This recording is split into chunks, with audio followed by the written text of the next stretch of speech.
تین انسان تین چیزوں سے محروم رہیں گے: غصے والا صحیح فیصلے سے، جھوٹا عزت سے، اور جلد باز کامیابی سے۔ کسی کا عیب تلاش کرنے والے کی مثال اس مکھی کی جیسی ہے جو سارا خوبصورت جسم چھوڑ کر صرف زخم پر ہی بیٹھتی ہے۔ لوگوں سے زیادہ یاد نہ کرنے کا شکوہ مت کرو، کیونکہ جو انسان رب کو بھول سکتا ہے وہ سب کو بھول سکتا ہے۔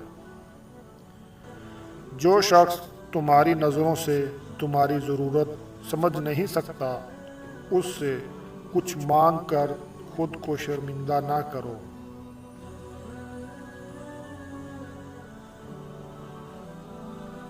انسان کا اپنے دشمن سے انتقام سب سے اچھا طریقہ یہ ہے کہ وہ اپنی خوبیوں میں اضافہ کرے۔